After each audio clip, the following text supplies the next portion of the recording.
E no final da história, se nós temos dois favoritos e o Lula é um deles, quem seria o outro favorito? Ciro ou Tebet? Vamos aos critérios. O primeiro critério é o fato de você representar uma terceira via ideológica, ou seja, se um tá pro campo da direita e o outro tá pro campo da esquerda, quem seria a terceira via? O que representa o centro. Quem é o mais próximo desse campo? Simone Tebet. Por quê? Não só pelo seu histórico sem alinhamento com Bolsonaro e Lula, como também ela realmente é uma candidatura do centro democrático e é assim que ela se apresenta ao Brasil. Já o Ciro Gomes, ele não só se apresenta como um candidato de centro-esquerda, mais pro lado do Lula, como também tem um histórico favorável ao Lula, já que foi ministro do Lula no seu primeiro mandato. Então, você já tem uma certa controvérsia com o Ciro comparado a Simone Tebet. Segundo fator, alianças políticas. Simone Tebet conseguiu a articulação de 4 partidos. Você tem o MDB, o PSDB, o Podemos e o Cidadania. Desculpa, Cidadania depois do Podemos, já que o PSDB e o Cidadania são uma federação. E aí o PDT praticamente ficou isolado com o Ciro, né? Tanto que eles até pensavam em colocar um vice do União Brasil, passaram várias possibilidades aí, no final da história eles perderam a oportunidade e o Ciro acabou ficando isolado no cenário político. E isso já leva a um horário eleitoral, porque quem consegue mais alianças políticas consegue o horário eleitoral maior. E a Simone Tebet já ganha nesse outro fator, porque ela já tem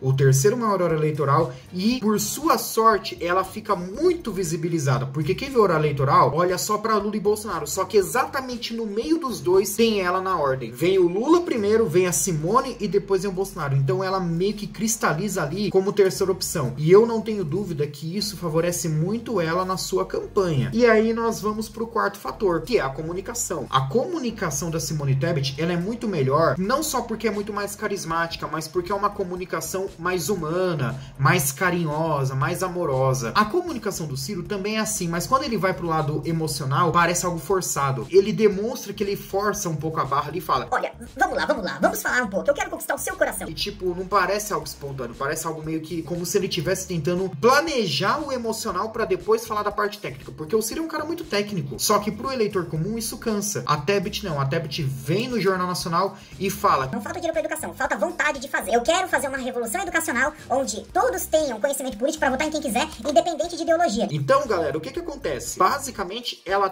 tem uma comunicação muito mais humana e muito mais atrativa do que a do Ciro. Ambos falam super bem, ambos têm ideias, mas quem convence mais e quem faz o eleitor entender mais é ela. Tanto que a comunicação dela é uma coisa sem ruído. E aí tem um outro fator também, o debate. O debate é essencial, porque o debate político interfere bastante na questão da presença do candidato, né? Tanto que Simone Tebet foi eleita a melhor do debate. Ela foi eleita a melhor do debate pelos indecisos e nas redes sociais, de acordo com a Quest, foi a que mais teve menções positivas. Então ela saiu muito mais forte nesse debate e não é à toa que foi a grande vencedora dessa pesquisa da Datafolha, porque se você faz a comparação de um saldo aí de ganhos e perdas das porcentagens, o Lula foi o que mais perdeu, ele perde 2%, a Tebet foi a que mais venceu com 3%, o Ciro ganha 2% e o Bolsonaro é estabilizado, mas a Tebet ganhou 3 pontos, ela passou da margem de erro, então é uma outra atmosfera de eleição para ela agora, inclusive ela está empatada com o Ciro Gomes na margem de erro, algo que não tinha acontecido até agora, sem contar que a Simone Tebet aí junta a comunicação com a questão ideológica, né, as cores do horário eleitoral são muito mais atrativas para o eleitor de centro, né, que é a cor azul. Esse azul que sempre foi representado pelo PSDB, hoje ele é representado pelo Centro Democrático. Esse azul leve,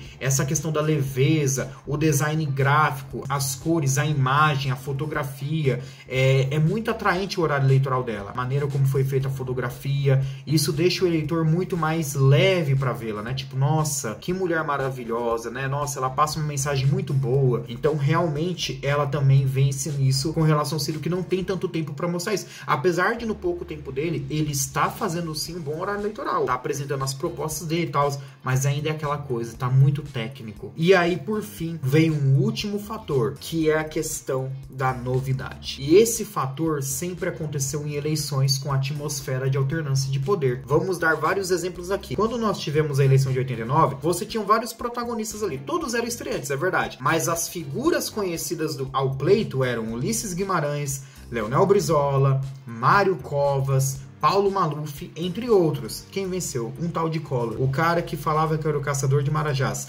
Sim, é verdade, a Globo deu um grande apoio ali pro Collor, ou pelo menos dizem que deu, né? Só que no final da história, o Collor, ele acaba atraindo porque ele era novidade. A imagem dele, a figura dele, atraiu o eleitor comum de uma maneira que deixou a velha política tipo... Meu Deus do céu, como pode um cara desse ser eleito e não sei o que, como é que ele pode estar liderando? Mas aconteceu. Segunda eleição, 94, quando alternou pro Fernando Henrique. Fernando Henrique não era conhecido, era só um ministro da Fazenda que fez o Plano Real. Claro, o Plano Real ajudou muito, mas era novidade. Era a grande novidade das eleições contra veteranos, que era Lula, Brizola, Enéas, até mesmo Quércia, que já era mais conhecido, entre outros. E o desconhecido ministro da Fazenda, Fernando Henrique, que fez o Plano Real, foi eleito no primeiro turno. Em 2018, você tem uma outra alternância que envolve novidades, né? Depois de anos de reeleição do PT, você tem a vitória de Bolsonaro contra veteranos também. É um contraste da novidade com tudo que está aí. E o contraste era contra o Lula, porque Haddad era Lula, não podemos esquecer disso. Ciro Gomes, que já estava na sua terceira eleição. Marina Silva na sua terceira eleição. Alckmin na sua segunda eleição. E basicamente, entre todos os protagonistas, o Bolsonaro era o único que estava estreando. Então, o estreante, a novidade, sempre vence as eleições, com uma exceção. E aí vem o contraponto do favoritismo, né?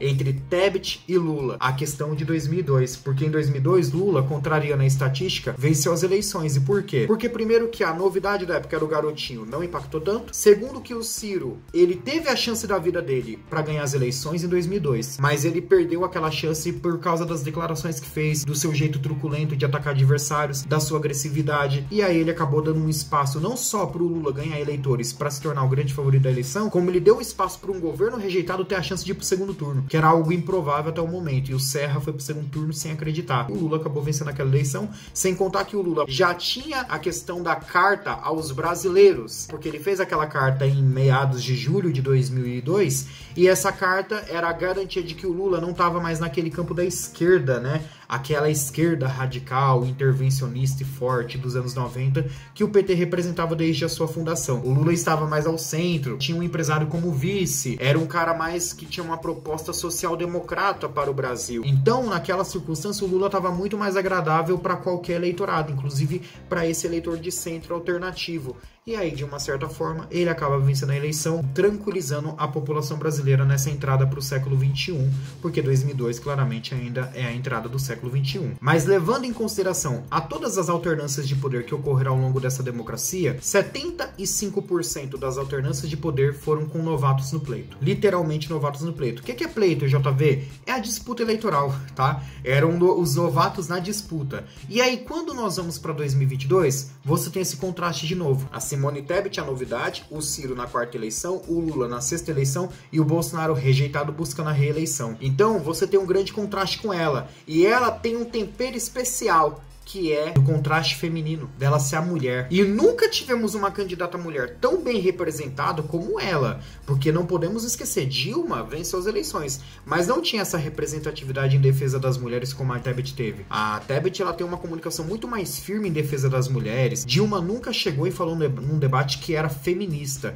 e deixando bem claro que quando ela fala que ela é feminista, não é no sentido radical, pra esquerda, progressista e tal, bandeira vermelha, é isso aí, é ódio aos homens, algo do tipo. Não é isso. Quando ela fala que ela é feminista, é no sentido de garantir igualdade para as mulheres aos homens em salário, em direitos. Então é o feminismo de essência mesmo, que não é nem de esquerda e nem de direita. E aí temos uma outra representatividade feminina, que foi a Luciana Genro, do PSOL, que sim, tinha uma boa comunicação, mas ela era muito radical. Ela era uma candidata assim que estava muito distante das pautas moderadas que o eleitorado pedia. Então, de uma certa forma, ela acabou não garantindo tanta força eleitoral, sem contar que ela era uma candidata muito minoritária, já que ela tinha 1%, terminou a eleição com 2%, verdade, mas não deixa de ser uma candidata assim, até que insignificante para aquela eleição, que já estava triplificada, né? Já tinha um G3 ali entre Dilma, Marina e Aécio Neves, e o Aécio garantiu uma reviravolta na reta final, tirou a Marina do segundo turno e quase venceu as eleições, né? Não podemos esquecer, esse é um dos motivos das reviravoltas. E, falando em reviravolta, na prática, como Tebet causaria uma reviravolta, então, se ela é a segunda favorita? Primeiro, ela tem 5% dos votos. Ela precisaria conquistar os 8% de indecisos que votam no Lula e com isso ela chegaria a 13% dos votos. Conquistando os 12% que votam no Bolsonaro, mas simplesmente são antipetistas, ela chegaria a 25%. Só com essa porcentagem ela já tá no segundo turno, porque se ela tira esses 12 do Bolsonaro, claramente o Bolsonaro fica com 20 e ela com 25. Então ela já ultrapassou o Bolsonaro. E por fim, ela pode conquistar 2% dos eleitores do Ciro que não são de esquerda. E aí ela chegaria a 27% dos votos totais. E ela estaria no segundo turno com Lula. Então essa seria